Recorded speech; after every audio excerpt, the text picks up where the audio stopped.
Bueno, vamos a proseguir con nuestra consulta de nuestra guía de control prenatal. Vamos a reanudar desde el video anterior para seguir con las recomendaciones que vamos a discutir a partir de ahora. ¿Cuáles son las actividades rutinarias recomendadas en el curso de control prenatal para embarazos de curso normal? Es importante la valoración nutricional de la paciente. Siempre debe quedar registrado el índice de masa corporal de la paciente y con base en ese índice de masa corporal, desde la primera consulta, calcular cuáles son las metas de ganancia de peso durante la gestación. Y es importante que a la paciente le quede claro cuáles son esas metas, porque no es lo mismo que una paciente tenga un índice de masa corporal normal entre 20 y 25 de índice de masa corporal, porque puede llegar a ganar entre 10 y 13 kilos, a una paciente que está en sobrepeso, que lo máximo que debe ganar son 10 kilos, o una paciente que está en obesidad con un índice de masa corporal mayor de 30, que solo puede ganar 7 kilos en todo su embarazo.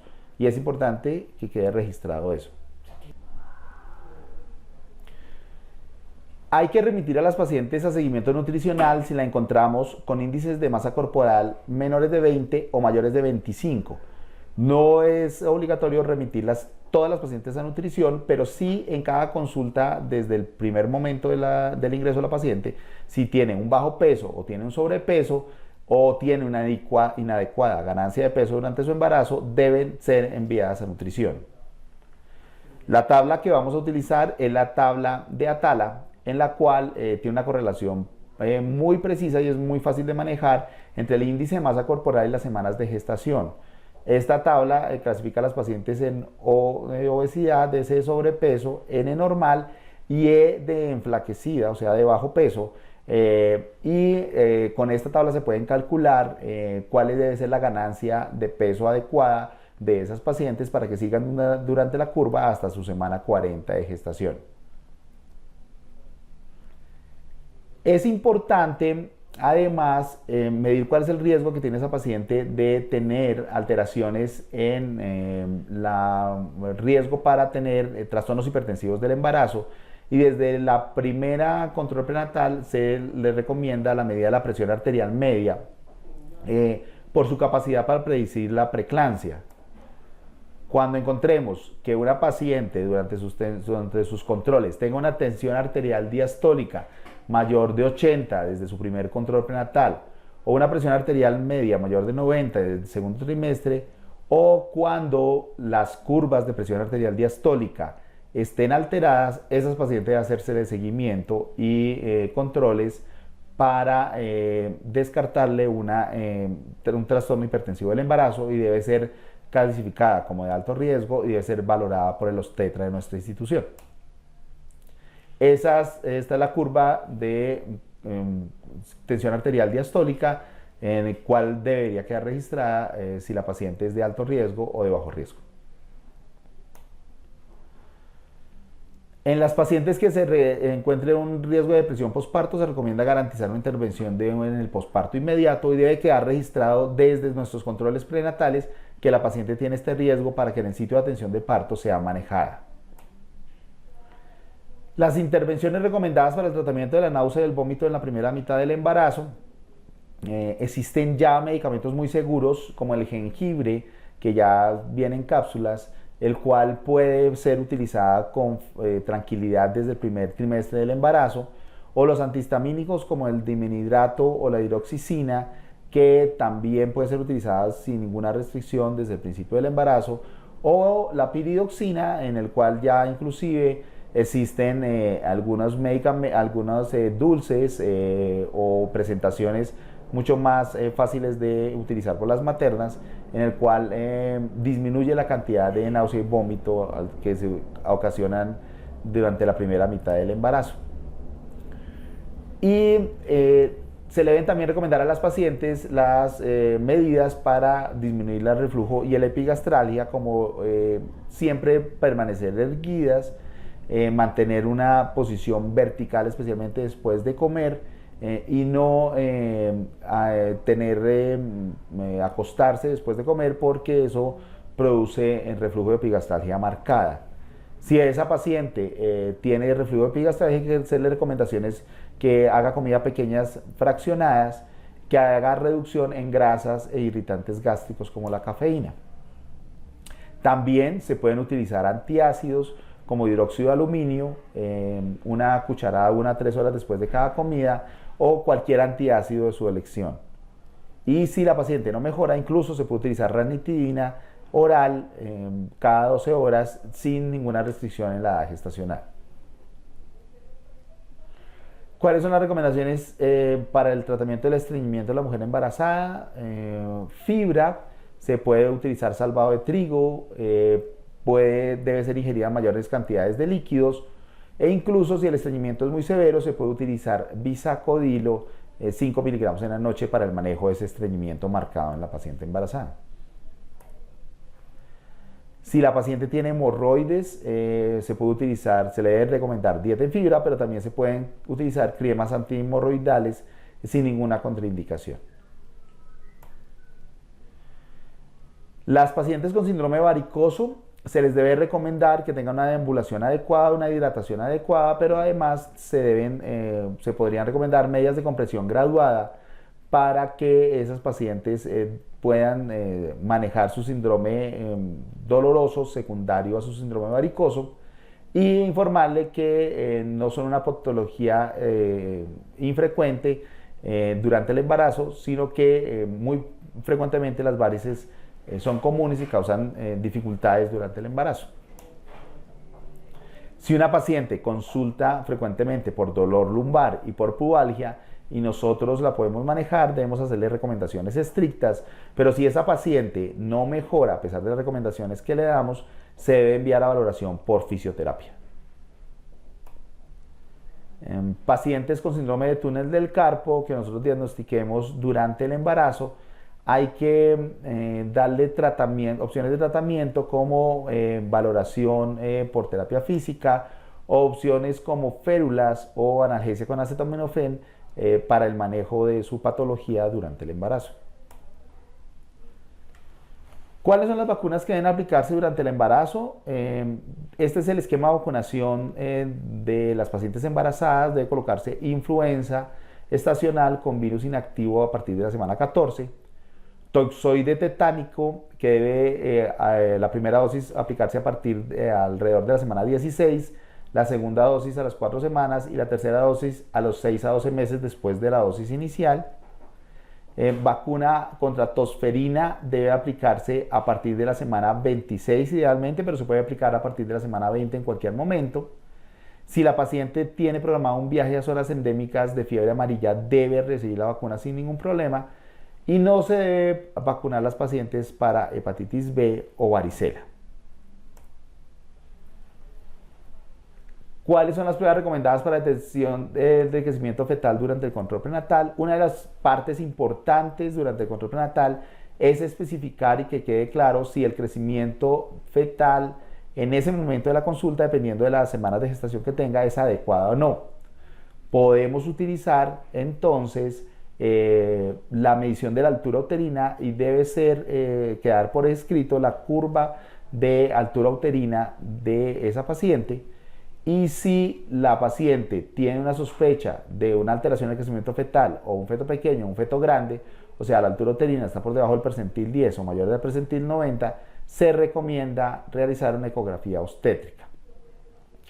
Todas las ecografías deben venir con el percentil del peso fetal calculada con la fórmula de Hanlock en su reporte, pero si no viene, uno debe verificar si el peso fetal en el momento que se le tomó la ecografía de esa paciente fue el adecuado o no es el adecuado por la fórmula de Hanlock, que también va a existir en todos los consultorios para su revisión.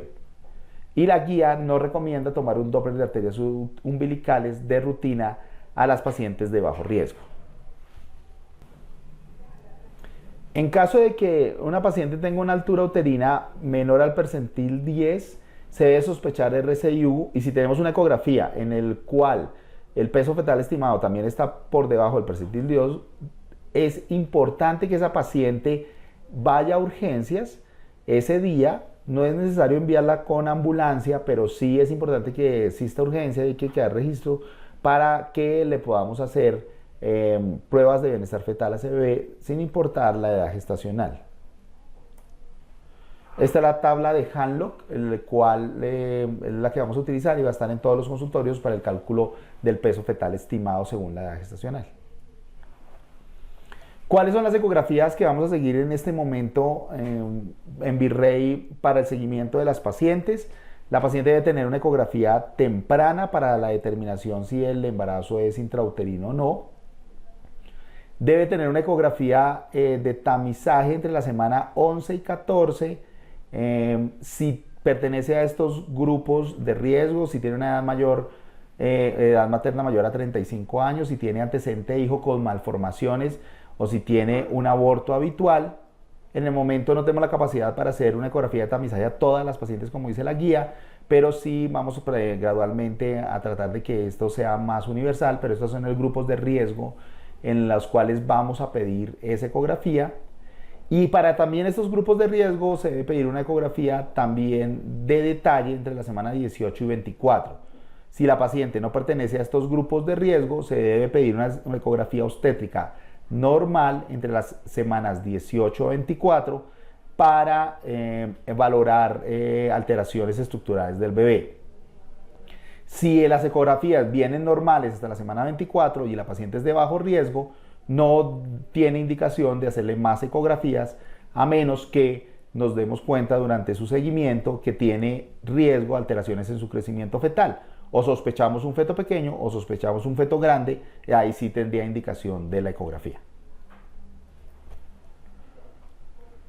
Cuando la paciente esté dentro de los grupos de factores de riesgo alto para malformaciones, se le debe enviar una eco de tamizaje, pero se debe poner el rango de las fechas en que debe ser tomada y solicitarlas con tiempo, porque si ya se sale de ese rango no tendría indicación para tomarla. Entonces sí es importante que en la orden poner cuál es el rango de fechas para poderla tomar, para que la paciente pida la cita dentro de ese rango de tiempo.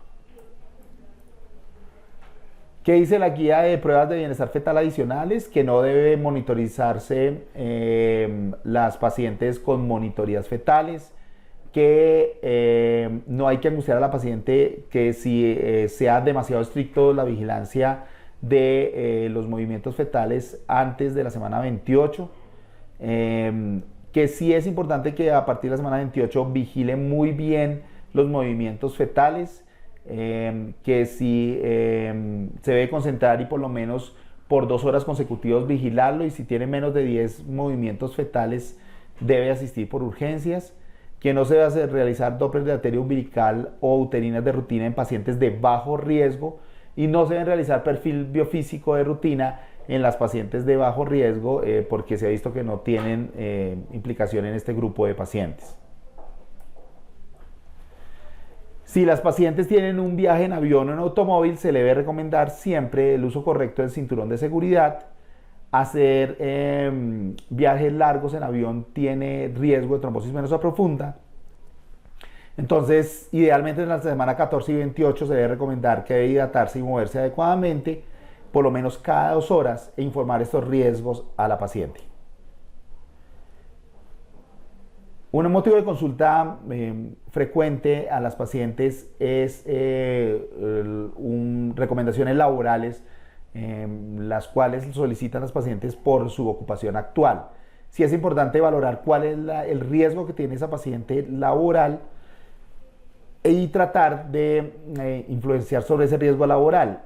Si esas pacientes uno identifica que tiene riesgo laboral, debe ser enviada a salud ocupacional de su empresa o de la administradora de riesgos laborales para que la oficina de salud ocupacional de su empresa o de la administradora de riesgos laborales elabore según su perfil laboral cuáles son las recomendaciones que debe tener esa paciente.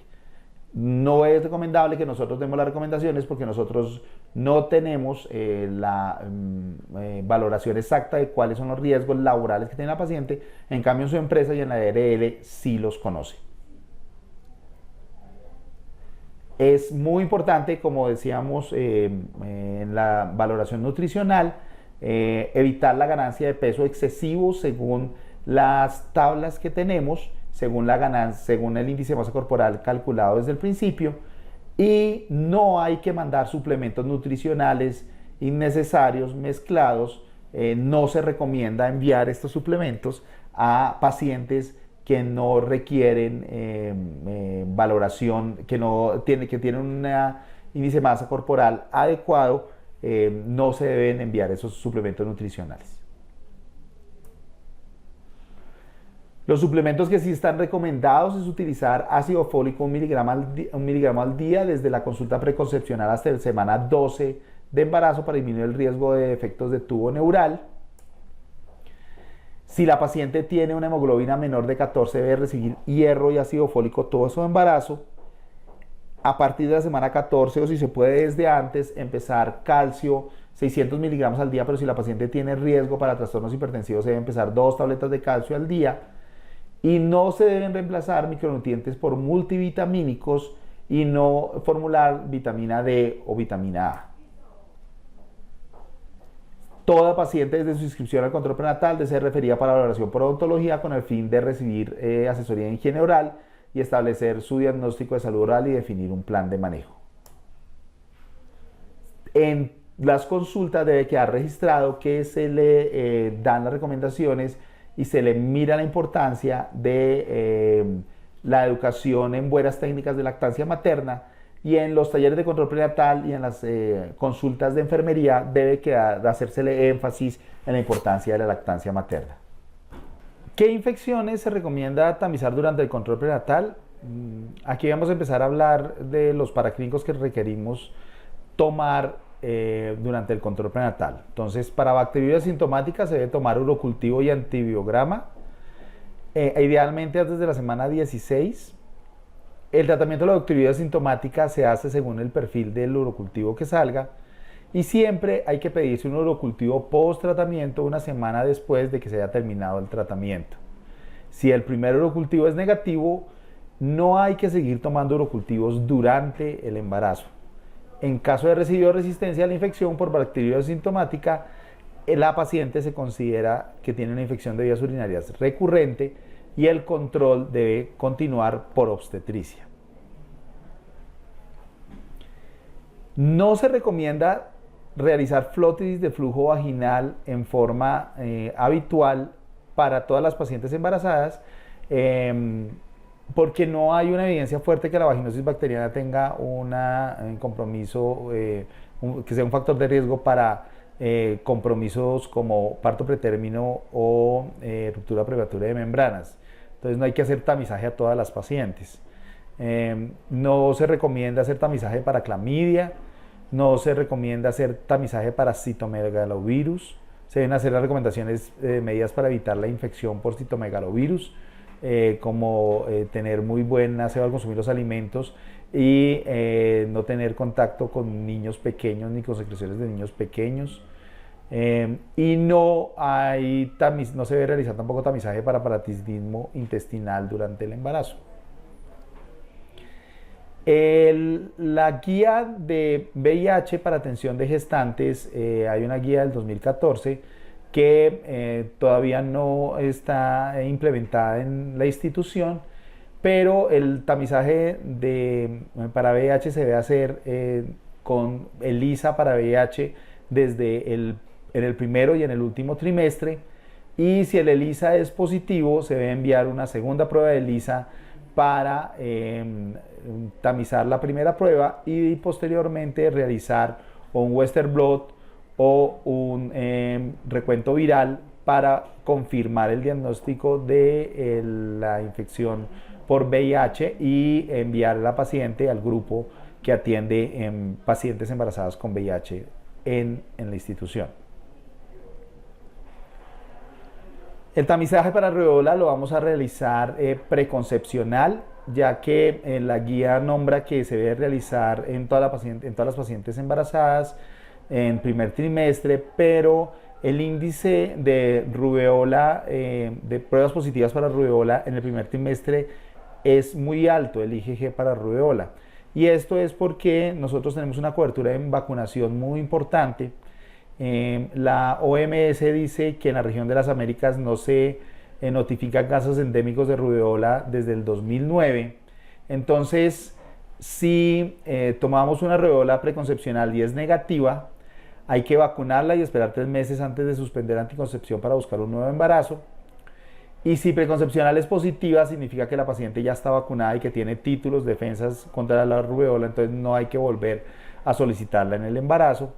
Y en caso de que la rubeola IgG se haya tomado durante el embarazo y sea positiva, solo debe solicitarse IgM si existe clínica de rubeola en el último mes o si existe noción de contagio de esa paciente para rubeola. Es importante acordarse que si solicitamos IgM hay que llenar ficha de notificación obligatoria para sospecha de rubeola congénita. Entonces la idea es que la pedamos solo preconcepcional y si se solicita en el embarazo, si sale la rubeola IgG positivo, hay que solicitar solo IgM en casos de alta sospecha de contacto con rubeola. La guía de práctica clínica de tamizaje de sífilis para evitar la sífilis gestacional y congénita también cambió en el 2014. Esta guía nombra que se deben utilizar pruebas rápidas en el consultorio desde el primer contacto con la paciente para diagnosticar la sífilis con pruebas treponémicas. Virrey Solís en el momento no cuenta con pruebas treponémicas rápidas, entonces el tamizaje para sífilis se va a seguir realizando con pruebas serológicas no treponémicas en la primera consulta y en la semana 28 a 30 y el ingreso para la atención del parto.